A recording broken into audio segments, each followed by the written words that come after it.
Exhibit A, the Barf bag. You can get these with the cute face or without. And I think we all know what a Barf bag is. Exhibit B, wet ones. There's all kinds of brands out here, but I think you get the idea. Some sort of moist towelette. Now, I've seen and heard a million videos now about, well, from UberTubers mainly, and we talk about the things that you should have in your car at all times. And I personally think that regardless of being a rideshare driver, I think that you should probably have these things in your car, period, because you never know. Even us as drivers in our own car and us being in the car every day doesn't mean that we can't get sick, get nauseous. And there's always a possibility of spilling something. A lot of us eat in our car while we drive.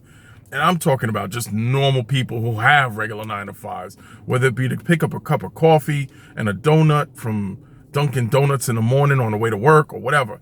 So there's a potential for spills, messes, all that sort of thing at any point in time. If you really want to get sophisticated, you can get leather cleaner if you have a leather interior, things of that nature. But these are all things that you should have in your car at all times. And again, I think it goes beyond being a rideshare driver. I think anyone who has a vehicle should have these things. Before we get into the real subject of this video today, I would like to ask you to please comment, like, subscribe to my channel, hit that gray notification button. This way you'll be made aware of any future videos that I do. So here's my story. Yesterday I got a premium SUV call. It was a long trip. Got excited. That's about the best I can get on any given day. And turns out that the trip was for a very large family going to Newark International Airport, New Jersey. Okay, great. Big money. So when I get to the pickup location, it's a family of, I think it was 7 or 8 of them. It was, 6 little kids and the 2 adults, the mother and the father. And of course, a whole bunch of luggage. So when I got there and realized that there were way too many people to fit in my vehicle along with the luggage, I told them that they're going to need to order a second car. So in any case, that's what they did.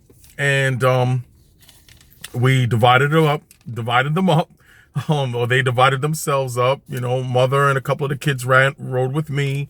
Father and a couple of the kids ran with my co-rideshare driver.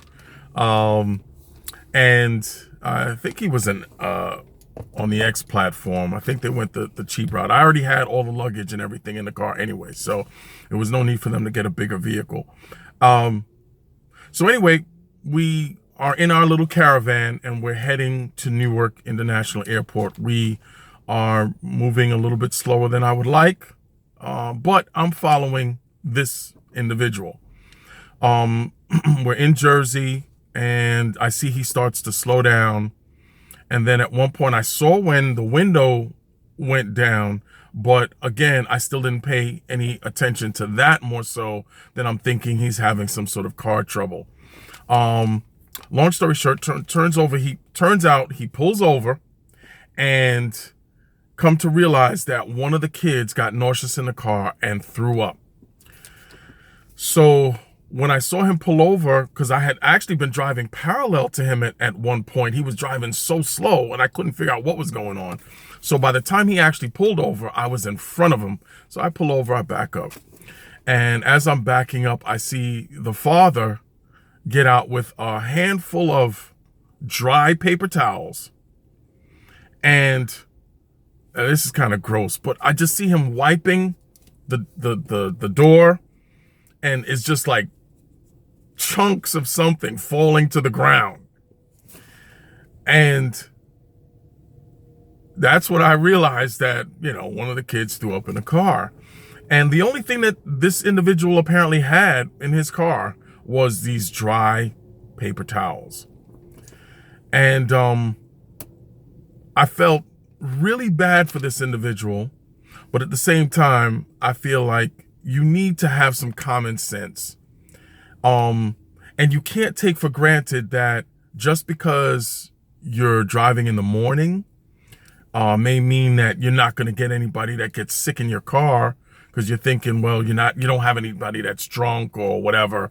It's not Friday night, it's not Saturday night. But the bottom line is anyone can get car sick and anyone can get nauseous in your car at any time. And this individual was improperly prepared for this situation. And I'm watching, and as I see that the dad is cleaning up this mess, at no point in time did I see this individual turn around and take a picture of anything. Okay?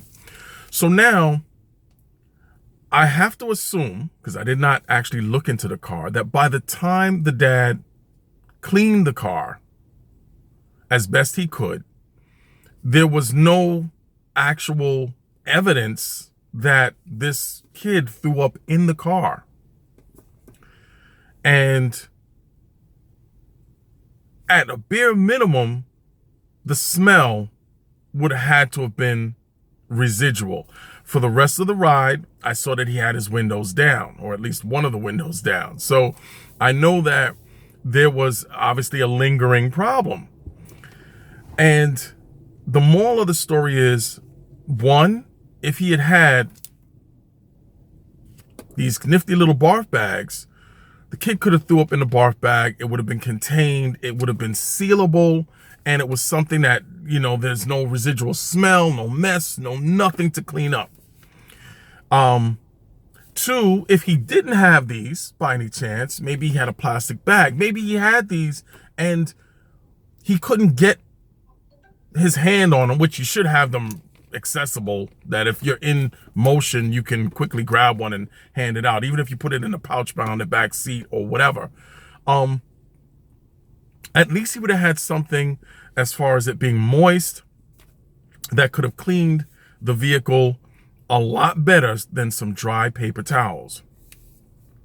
And this individual who came from Westchester, solid out, and let me tell you, the traffic going back was horrendous.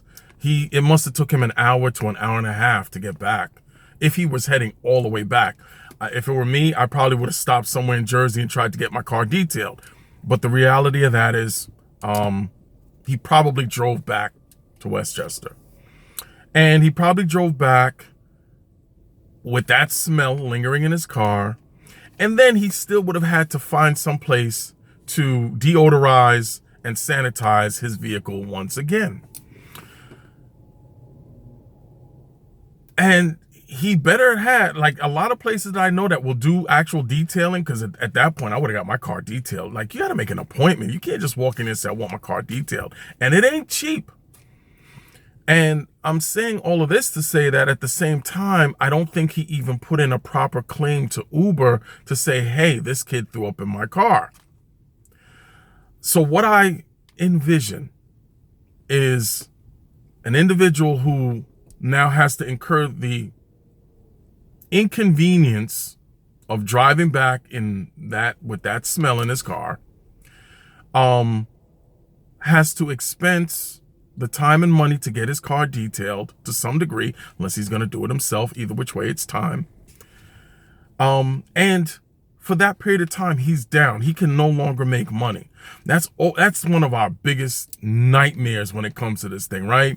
That somebody throws up in a car and then, you got to spend X amount of hours to clean it and get it right before you can even get back on the road and start making money again. To me, it's common sense. How do you not have, at a bare minimum, some little plastic bags or something in your car? How do you not have some wet wipes, something that can clean and deodorize your vehicle when you run into situations like that? And do not take for granted that because you're working in the morning, somebody can't get sick. Anyway, that's the end of my ramblings for today. With that being said, again, feel free to like, comment, subscribe. Stay frosty, my friends. Happy 4th of July. Catch you on the next video.